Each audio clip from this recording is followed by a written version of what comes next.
पिछले कुछ दिनों से देश का माहौल और खास तौर पर हमारे युवाओं का गुस्सा अपने जरूर देख रहे होंगे। जंतर मंतर पर नीट और परीक्षा पेपर लीक मामलों को लेकर छात्र प्रदर्शन कर रहे थे। उनकी मांग साफ थी, परीक्षा प्रणाली में पारदर्शिता हो, लीक रुके और शिक्षा मंत्री अपनी नैतिक जिम्मेदारी ले। लेकिन जवाब में छात्रों को क्या मिला? पुलिस का बल प्रयोग, लाठियां और धक्का मुक्की। अब यहाँ सवाल सिर्फ इतना नहीं है कि कौन सही है और कौन गलत। सवाल लोकतंत्र के उस सबसे बड़े सिद्धांत का है जिसे हम जवाबदेही कहते हैं। एक तरफ छात्रों का गुस्सा पूरी तरह जायज है। जब एक युवा साल भर रात दिन मेहनत करता है, माता पिता के गाढ़ी कमाई लगती है और परीक्षा के दिन पता चलता है कि पेपर पहले से ही बिक चुका है, तो उनका भरोसा टूटता है। जब पूरी व्यवस्था फेल होती है तो नैतिक आधार पर शीर्ष नेतृत्व से जवाब मांगा ही जाएगा। लेकिन सबसे बड़ा और चिंताजनक सवाल यह है कि जब भी देश में इतना बड़ा मुद्दा उठता है तो हमारे देश के प्रधानमंत्री जी एकदम शांत क्यों हो जाते हैं।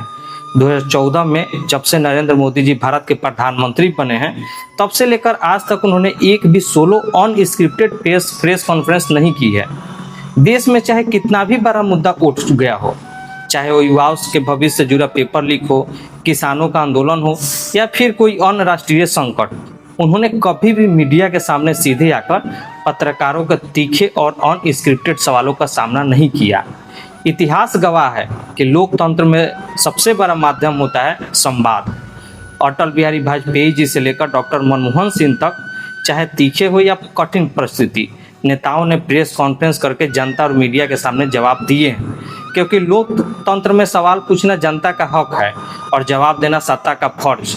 जब देश का युवा अपनी मेहनत के हक के लिए सड़क पर लाठियां खा रहा हो, तो उस समय देश के मुखिया का मौन रहना क्या सही है?